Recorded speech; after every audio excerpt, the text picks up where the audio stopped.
Et on va continuer de parler de l'actualité au Proche-Orient tout de suite dans le fait du jour. Avec notre invité Bertrand Besançon. Bonsoir. Merci d'être là ce soir. Diplomate français, ancien ambassadeur de France au Qatar, également en Arabie Saoudite et ancienne envoyée spéciale du président Emmanuel Macron pour les pays du Golfe. On va d'abord écouter justement Emmanuel Macron. C'était vendredi à Chypre. Les 700 soldats français engagés dans cette force sont le signe de notre soutien indéfectible et de notre volonté d'être engagés à la sécurité tout à la fois d'Israël et du Liban. Il est donc tout à fait inacceptable de voir les troupes de la FINUL visées délibérément par les forces armées israéliennes. Nous le condamnons, nous ne le tolérons pas et ne tolérons pas que cela se reproduise. Monsieur l'ambassadeur, quelle est la portée des propos d'Emmanuel Macron? Quelle est la place aujourd'hui de la diplomatie française dans la région?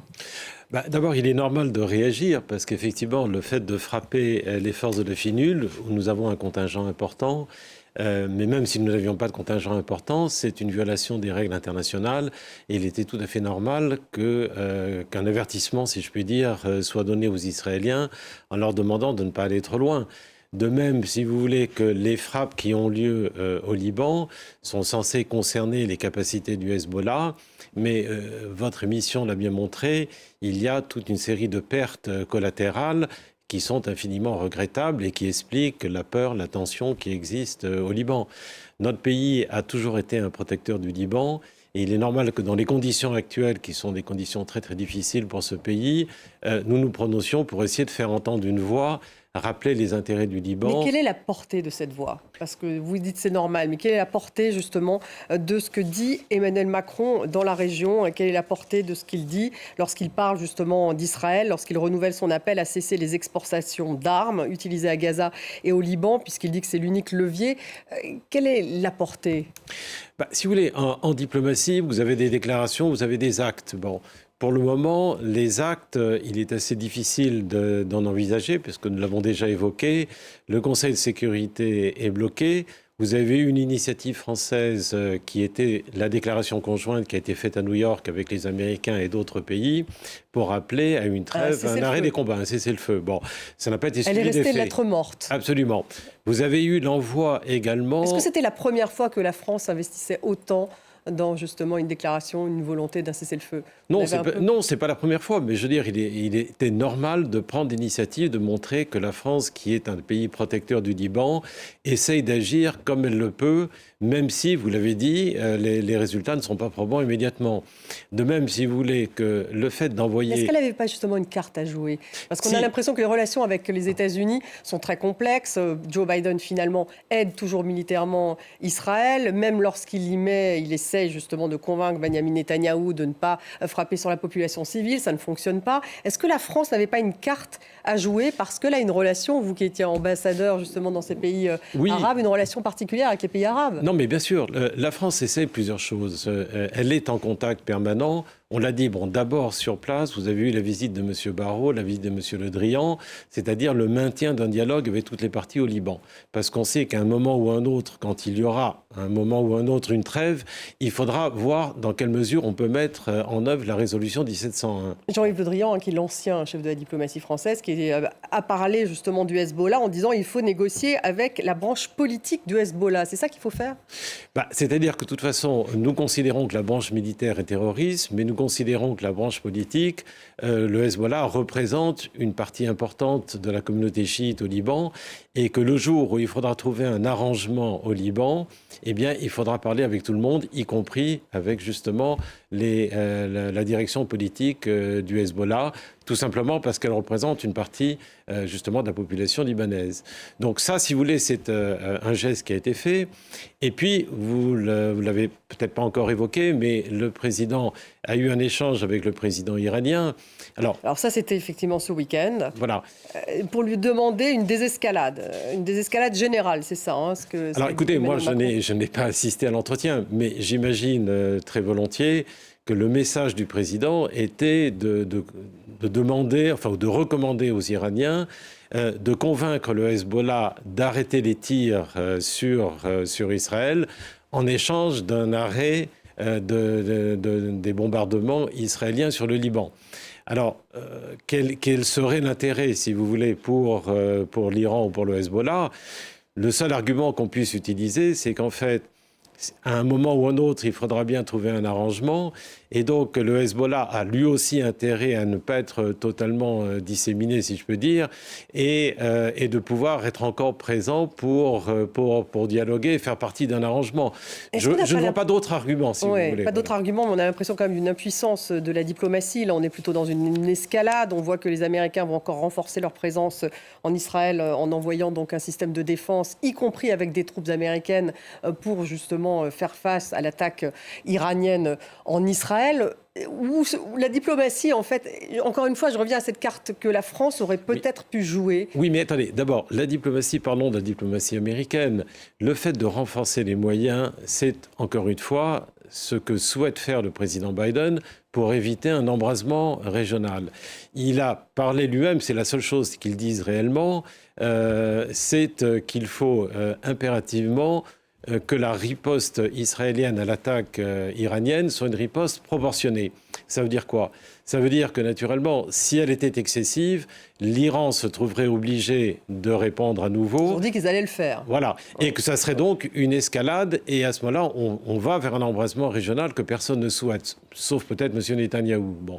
Et donc, le fait simplement de venir d'apporter à Israël des garanties de sécurité, c'est une façon de dire que votre riposte soit réellement proportionnée et nous avons les moyens, si les Iraniens ripostent à leur tour, eh bien de vous aider comme on l'a déjà fait. C'est ça le message. C'est ça le message, le fait d'envoyer justement ce système anti-défense aérien, c'est plutôt un message de contrôle. Oui, bien sûr. C'est la seule façon que les Américains ont à ce stade pour contrôler le processus et pour éviter l'embrasement régional qui est effectivement la priorité de M. Biden. Et encore une fois, la France, donc quel rôle peut-elle avoir? Un rôle peut-être humanitaire? Il y a une conférence qui va avoir lieu en France. Est-ce que de ce côté-là, il pourrait y avoir un peu d'effet? Non, il y a à la fois le rôle humanitaire, on l'a déjà cité, mais il y a, si vous voulez, le fait de continuer à dialoguer avec tout le monde. Mais ça ne fonctionne pas. On a l'impression qu'à force de dialoguer avec tout le monde, on n'a aucun résultat. Non, mais ce que je veux dire, c'est que vous aurez à un moment ou un autre un arrêt des combats. Et à ce moment-là, il faudra bien reconstruire. Il faudra bien reconstruire quelque chose. Donc on est déjà dans l'après en France. Oui, c'est-à-dire qu'on essaye de préparer le terrain. C'est exactement la mission qu'ont nos ministres quand ils vont sur place. Et on sait que nous avons un intérêt particulier à ce que la résolution 1701 soit mise en œuvre, ou en tout cas qu'il y ait une solution sur la base de la résolution 1701. Et à ce moment-là, le fait que nous parlions à tout le monde nous permettra effectivement de jouer un rôle. Donc vous pensez que c'est une bonne stratégie?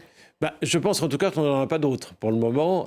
Les seuls on n'aurait pas pu s'appuyer un peu plus sur les pays arabes compte tenu de la relation que la France a avec ces différents pays depuis les pays arabes sont dans la même situation, c'est-à-dire pour le moment, ils se rendent bien compte que M. Netanyahou profite d'une fenêtre d'opportunité, c'est-à-dire l'affaiblissement de l'Iran et de ses affidés, du fait que les Américains sont en campagne électorale et que donc la seule chose qu'ils puissent faire, c'est effectivement s'assurer que la riposte israélienne soit proportionnée, entre guillemets. Et donc, si vous voulez, tout le monde est dans cette situation et attendant également l'élection américaine. Parce que de deux choses l'une, si nous avons M. Trump qui est élu, à ce moment-là, il a dit qu'il reprendrait une politique de pression maximale sur l'Iran. Et là, on rentre alors dans un monde un peu incertain, c'est le moins qu'on puisse dire. Si en revanche, c'est Kamala Harris qui est élue, elle a parlé elle a dit qu'elle souhaiterait reprendre une négociation. Alors, une négociation sans doute en position de force, mais une négociation profitant du fait que l'Iran est affaibli pour essayer de trouver un arrangement qui concernerait... Netanyahou n'en veut pas.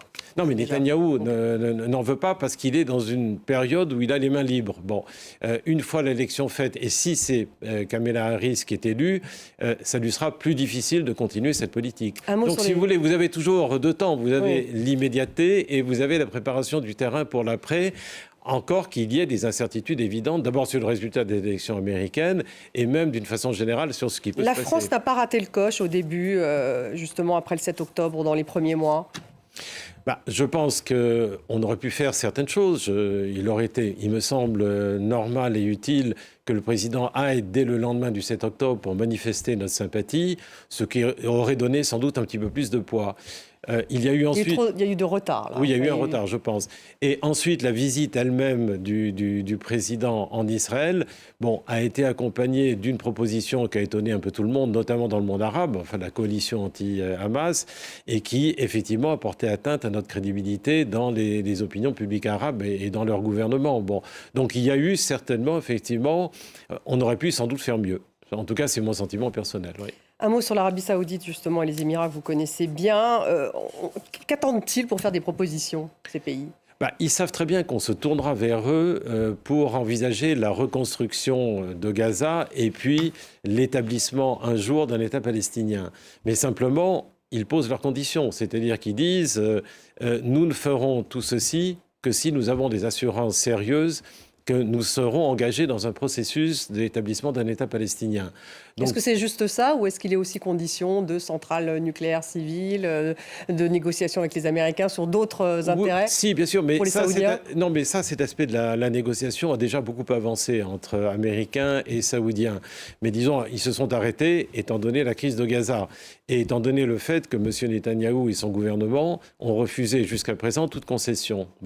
Maintenant, lorsque le conflit s'arrêtera, parce qu'il s'arrêtera bien un jour, eh bien, à ce moment-là, ça dépendra totalement des conditions. Si dans le schéma qui sera prévu et négocié, il y a effectivement la marche vers la construction d'un État palestinien, il est clair que les pays du Golfe auront un rôle majeur dans la reconstruction et même pour assurer la légitimité, pour consacrer, enfin je ne sais pas comment on peut l'appeler, mais en tout cas la légitimité d'une nouvelle autorité palestinienne qui assurera justement la gestion de ce territoire. Donc ça intéresse MBS aujourd'hui, le sort des Palestiniens ? Bien sûr, bien sûr. Parce que ce n'était pas vraiment le cas, on a l'impression au moment des accords d'Abraham. Non, mais non, il n'a pas signé les accords d'Abraham. Donc c'est ce qui montre on bien. allait dans cette direction-là, il ne les a pas signés. Non, il est très clairement, quand on lui a demandé, il y a eu une pression très forte et du président Biden et des Israéliens pour qu'il y ait une normalisation. Il a dit très bien, mais voilà, ce sont les conditions que je mets. Vis-à-vis des États-Unis, il y avait effectivement un nouvel accord de défense, il y avait des fournitures d'armement, il y avait sur le nucléaire, et il y avait une condition supplémentaire, c'était un engagement significatif en faveur des Palestiniens. Le gouvernement de M. Netanyahou l'ayant refusé, puis la crise de Gaza étant arrivée, l'ensemble est suspendu. Ce qui ne veut pas dire que le moment venu, si les conditions le permettent, on ne reprenne pas des négociations pour une normalisation. Merci beaucoup. Bertrand Besancenot, ancien ambassadeur de France donc au Qatar, en Arabie Saoudite, également ancien envoyé spécial d'Emmanuel Macron pour les pays du Golfe. Merci d'avoir été avec nous ce soir. Je vous en prie.